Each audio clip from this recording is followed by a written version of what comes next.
Hi guys, good to see you again. Welcome back to the channel. Well, I hope you've all had another good week and are all keeping well.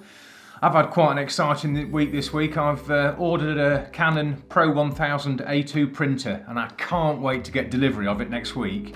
And up until now, as you guys know, I've got a few limited edition prints, mainly Woodlands and Landscapes obviously. And I've obviously been outsourcing the printing to Loxley Colour.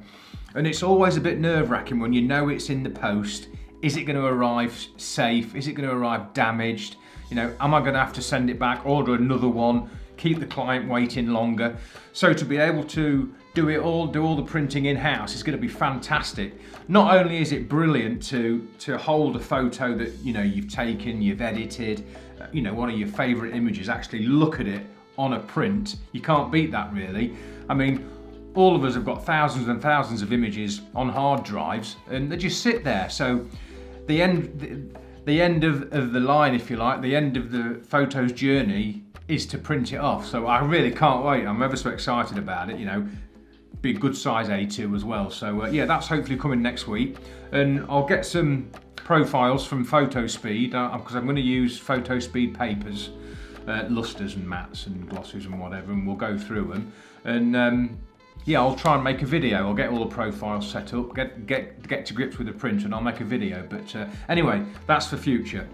Today's video, if I could only choose one lens, what would it be?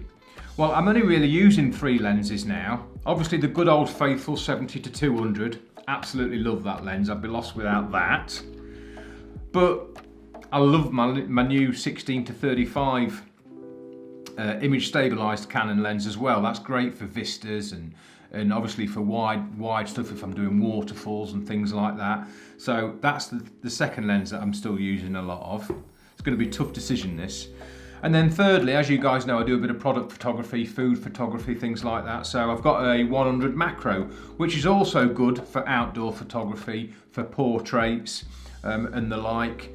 So it's really tough. I'll start with that one really. So it's a 100 fixed, 2.8 macro. Now obviously the 2.8, I've also got that on this 70-200. So I've actually got more focal length obviously, although the macro capabilities are really sharp on this and you can really get some fantastic depths on that, obviously because it's a macro. I could possibly get similar results off the 70-200. So I think the first lens to be struck off would be the 100 macro, because I could, if I needed to, get away with working with the 70-200. I mean, I've taken this into the forest before. I shot some leaves on this. If I see any mushrooms or anything like that, I get the macro out sometimes. I shot the frozen puddle with this as well, so it does come in handy. But I did also have the 70-200 with me that day, so I think the first lens to go will be this. So that's one lens down. But so second, the 16-35. I don't know, it's a great sharp lens. It's the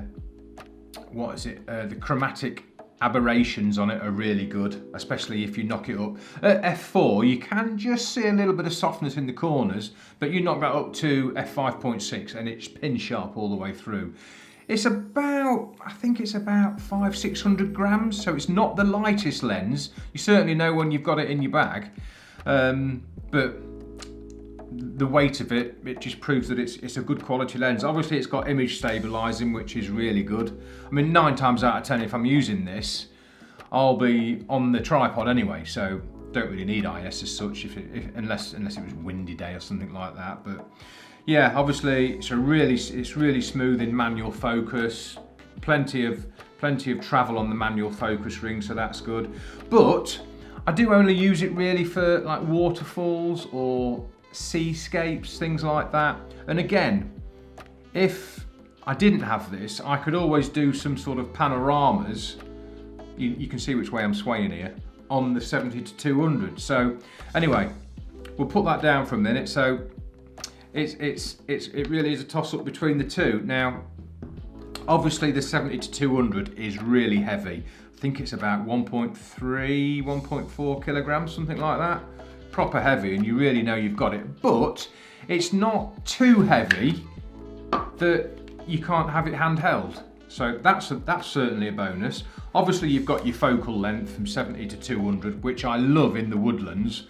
And obviously the 2.8, great depth. And if I'm looking at a tree that's in the distance and I want a good fall off, I'll still use 2.8 at 200mm, and you get a lovely depth on that. It's absolutely pin sharp, as you know. I always rave on about this. Obviously you've got your collar, so that's really handy. Yeah, it's a tricky one. That can be a pain sometimes in my bag. I mean, I do slot it in, and then I stuff loads of chamois leathers and that in, but obviously it's really handy on a rainy day, and it's a good deep hood, so I always make sure I take that just in case. But it is a bit of a bugger in the bag. It takes up quite a lot of space, but it's a must if it's going to be a rainy day. I talk in a rain, fully waterproof, weatherproof should I say. I've had this wet hundreds of times. Obviously when I was on the sport it was getting wet a lot. I've been caught out in showers when I've forgotten my chamois leather or something. Never been an issue. Obviously it's good in cold weather as well. It's good in the heat, you know, in the hot sort of 3 o'clock afternoons of a hot summer's day.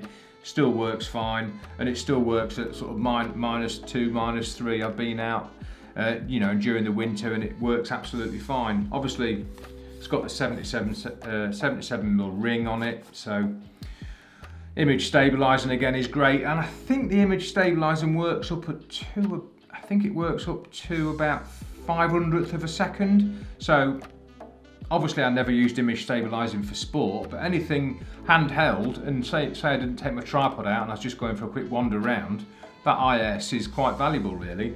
So yeah, and it's got 2 settings of image stabilizing on the modes as well, so that's good. And obviously your depth, you can flick it down to 1.2 meters, or if you don't want it to focus and hunt quite as much, you can knock that up to 2.5 meters to infinity, just to stop it hunting. But again, I could get away with using this for product photography, you know, set that to 1.2 meters, and I've got a 70mm at 2.8 as opposed to my fixed macro, so that's why the macro went, because I could get away with this.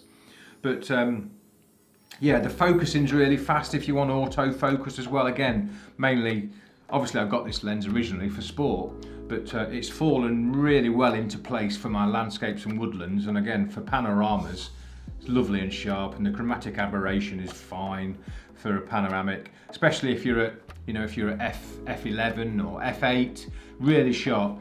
Does lose a little bit of sharpness if you go above F11, F16, F22, the corners of your frame will go quite soft.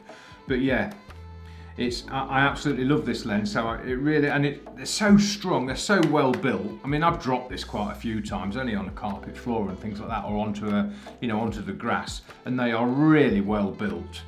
I mean, maintenance wise, I mean, I can just look through the glass there, and it is a little bit dirty, but it probably, you know, just needs a wipe on there. But, you know, never suffered with any fungus or anything like that. It's really good glass, as you can see.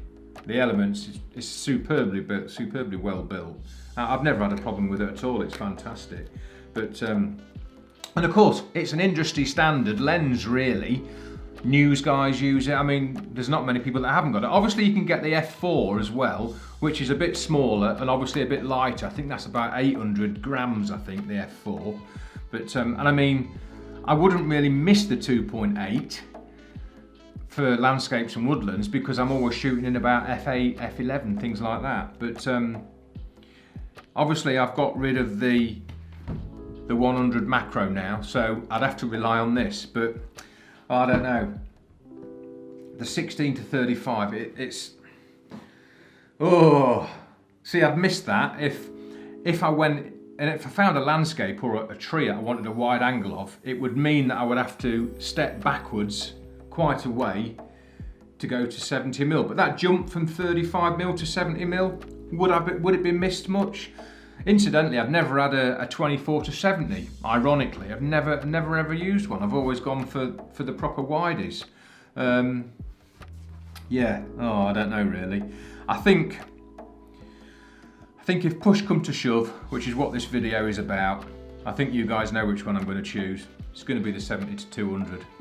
I mean, I do take this in my bag when I go into the woodlands, into the forest and whatever, but it hardly ever comes out. It's only if, I don't know, I love the depth that the 70-200 gives you, especially on a foggy, misty day.